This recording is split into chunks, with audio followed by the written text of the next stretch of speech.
How you doing? Can you see me? Am I in it? Yeah? Okay, how you doing?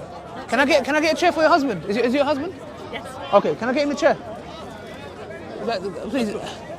Please sit down, yeah. Cheers.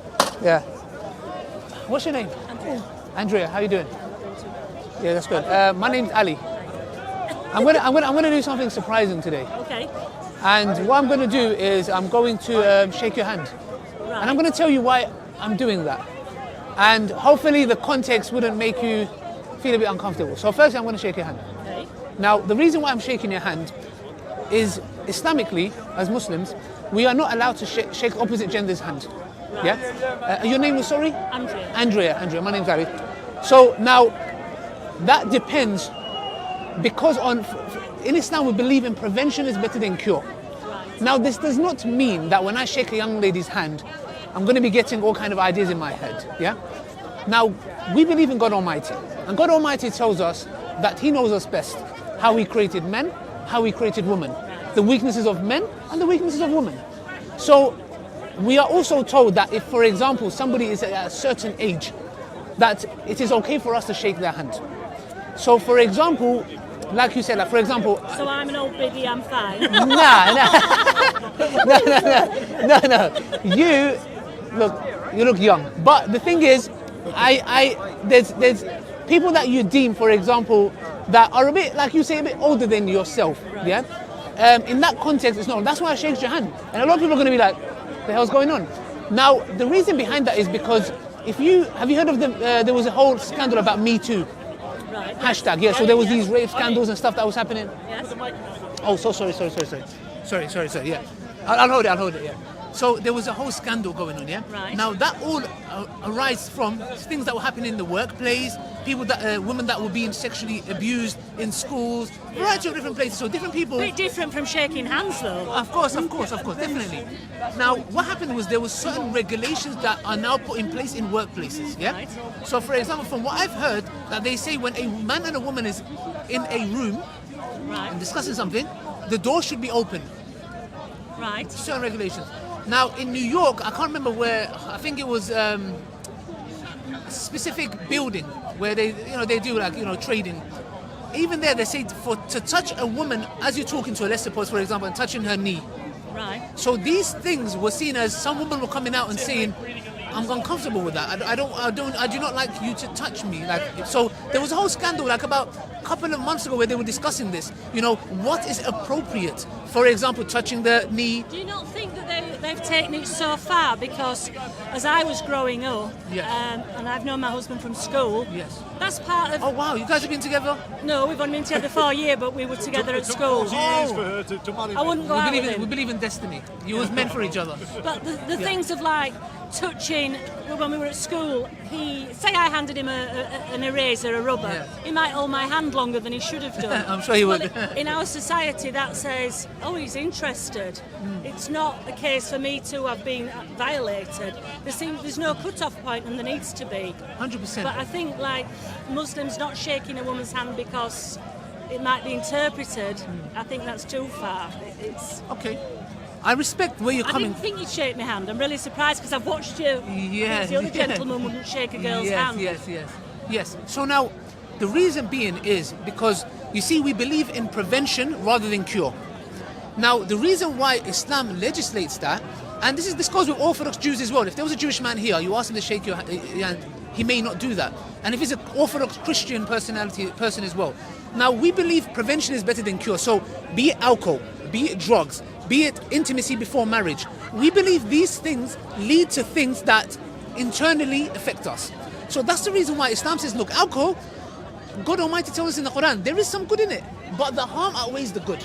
And it's the root of all evil. So I was speaking to a young lady that she knew somebody who died in a car accident because of a drunk driver, and her face was burnt, yeah? Now, what we say is that Islam believes that the whole community should be preserved and be protected. So if an individual comes and says, I want to drink alcohol, or I want to have intimacy before marriage, or I want to do drugs, we say, okay, you may want to do that. But what impact is that going to have on society? If the society as a whole is going to be affected, you can't do that. But coming to the shaking hand bit, you see, a person who's an alcoholic, somebody says, oh, I'm just a casual, I have 1 glass a week. But it all starts with 1 glass a week. So it comes back to the example that I'm giving of shaking hand. Now, that doesn't mean if I shake a woman's hand, automatically I'm going to be like, oh, here we go. Let me go and have a one-night stand with her or do... No. But what it is to protect myself, that even something that's so minute that we can say, you know what, come on, for God's sake, what on earth is wrong with shaking a woman's hand? Or, and by the way, it's vice versa. A Muslim woman can't shake a man's hand as well. So it works both ways. It's not just me, and it's got nothing to do. If it was a Muslim woman standing in front of me with a veil and she said, can I shake your hand? I'll say no. So it's not about being a Muslim or not a Muslim. It's got nothing to do just to the female. It's done both ways. So we say it's better for us to abstain from that, because one thing can lead to another. Now, shaking hands might not happen like that, but for example, if you're in a workplace and you have a secretary you work with all the time, you shake hands, it all starts with something. And that's why Islamically, if I'm interested in a man, where you said, for example, if you would give him a ruler, you'd hold on to your hand more than you should. We were only 12. Yeah, exactly. That was in the 80s. Exactly. So him holding on to your hand would give you the impression he likes me. Yeah? That is not a bad thing. That's good. Like, if you like someone, that's normal. We're human beings. You might like somebody. Islam also tells us how to go about liking someone. So it doesn't tell us not to love, not to have emotions and feelings, how to regulate that. So if I like somebody, I have to go and speak to their father. Right. Why do I... You've got boundaries. We've got boundaries. Why do we have boundaries? I have to go and speak to the father. Why? Because the father is the guardian. And if I am serious about her, I would have no problem speaking to the father. Well, in Christian religion, I mean, my dad died, but my second marriage, you know, the first time I went to see my father, it's done, it's respectful. Exactly. Do you get what I'm trying to say? Yeah, but we've just been and we've sat and had a drink and something to eat, and there was a couple of Muslim girls, full gown on and the hijab and everything. And on the next table, there's 2 girls with miniskirts on. Yeah. And we were talking about it, and I said it's like you're covering your own wife up so you can't look at her, but yet you're looking at the other girls. And as a person, as a woman, I wouldn't like that. It's like making the other girls stand out more. Yes. So it's like, is it because Muslim men have no control? Okay, no, I would say that to say Muslim men don't have... I would say, in general, a man's weakness is a woman. Hands down. No man can deny that. Yeah, but most Christian men can control that, and they just admire. Okay, I would say that would be a bit overgeneralization. Because I would say, for example, that certain men from all backgrounds should control themselves. It shouldn't be specific to anyone. But if that man has his wife covered up, now his wife is covering up not for him. Muslim women do not cover up for their husbands. No. They so cover the up. men don't look at them. The reason they cover up is for God. For example, did you know as a Muslim man, I have to cover myself from my navel to my knee? Right. I have to, Islamically, when I go swimming, I cannot show below my like my tummy area, below here, yeah? Okay, I don't have a six-pack, but I'm not allowed to show it. And that's my hijab, my modesty. So I have to grow the beard. I have to, God tells us, the believing man and the believing woman, lower your gazes. So what you said to me about this man whose wife was there and he was looking at a girl with miniskirt, he's violating this actual thing where God says, you should lower your gaze. Why are you even looking at another woman? So regardless how your wife is dressed, if she's dressed up in a miniskirt, I bet you, because it's an internal matter, even if his wife's dressed up in miniskirt, he's still going to look at other women. Because the matter is internal. The problem is not with the woman, the problem is with the man. Because he can't control his eyes. So that's why it's important for us. That's wrong for him to do that in any other man. Because I know a lot of men catcalling. Yeah? Like for example, you see that a lot. You see a lot of young women who are suffering rape, yeah, being sexually, violated in different ways and being treated like that. I'm thinking to myself, why are you whistling? Is she a dog? Like what? Or hey, gorgeous, hey this. We say we honor women. She's somebody else's mother. She's somebody else's daughter. She's somebody else's sister. She's somebody else's wife. Whistled at me or said, "Hey, I'm gorgeous." I'd be, oh. It's a compliment. It's not. Okay, it is a compliment, but that should come from your husband. So what we say is, why should he? Imagine if he went and whistled to another woman. You wouldn't like that.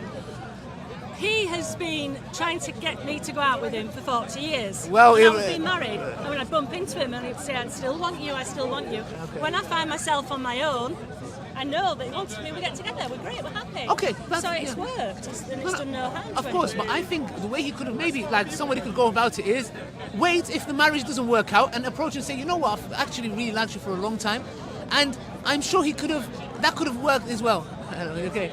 Hello, you right?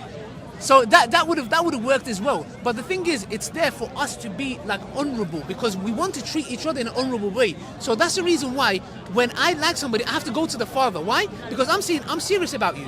I want to marry you. I want to spend the rest of my life with you. I have no problem speaking to your dad. However, if I have the wrong intentions and I want you for the wrong reasons, I don't want to speak to your dad. I don't want to speak to nobody. Do you think this is why there's been a lot of the gang rapes, like in Rotherham and that, because Muslims look at white girls and think we're easy? But Very good point. What I would say is this. These men who are committing these vile acts, number one, for us to say they're Muslims, we can say, okay, they're Muslims, but to bring their religion into it is contradictory. Why? Because are they acting on their religion? Their religion says you are not allowed to rape a woman. You are not allowed to touch her hand. it says in the Quran, doesn't it, that you are allowed to have sex with Christians and Jews. It also says you can kill us. I've got the Quran at home, I've read it. I promise you, nowhere in the Quran it says that we should kill you. Nowhere in the Quran does it say we should rape. This is. What about the part that says if you kill one man, it's like killing the whole Of humanity, yeah. Unless Yeah. it's a Christian or a Jewish person. No. It does say it. It doesn't say that. No, I know which verse it is. It's talking about Surah Ma'idah verse. I'll open it for you. What it says is the following. I'm just going to find it for you, yeah? And in the meantime, where I'm finding it for you, sorry, there you go. Surah Ma'idah, verse 32, if I'm not mistaken, yeah? This is what it says. For this reason, we decreed for the children of Israel that whoever kills a person not in retaliation for a person killed, nor as a punishment for spreading disorder on the earth, as if he has killed the whole of humankind. And whoever saves the life of a person is as if he saved the life of the whole humankind. Certainly our messengers have come to them with clear signs. And then the next verse, those who fight against Allah and His Messenger and run about trying to spread disorder on the earth, their punishment is no other than that they should be killed, or they should be crucified, or their hands and legs be cut off from different sides. Okay. It's gruesome. It's barbaric. Okay. Let me put it like this, Andrea. Would it be barbaric? Because this is talking about a specific context that it's not even talking about the Christians or the Jews. This is talking about Muslim highway robbers. Right. There was a group of people, and this is how the story goes, because this is the backstory of why it was revealed. Imagine you and your husband are walking about your business in Hyde Park. A group of gangs come up to you, yeah? Yeah. They kill him, they take your money, and they run off. Right. This verse is talking about those who are spreading corruption on earth, because you was walking peacefully, minding your own business. Why did you have to come and take an innocent man's life? Why did you have to put horror in society? Why did you have to steal the belongings of a woman? So this is what God Almighty says, and this is the ruling. This is how the ruling goes. If they come and stop you guys, yeah, and steal your stuff, and they don't kill you, their hands will be cut off. Yeah. If they stop you and steal your stuff, kill someone innocent, they will be cut. Their hands will be cut on each side, crucified, and then they will be killed. Why? Now you might say barbaric. But Islam, what does it come to again? Prevention is better than cure. Because if Islam has legislated everyone to live in peace, why are you going and stopping an innocent couple walking down the road, causing disaster, killing a loved one?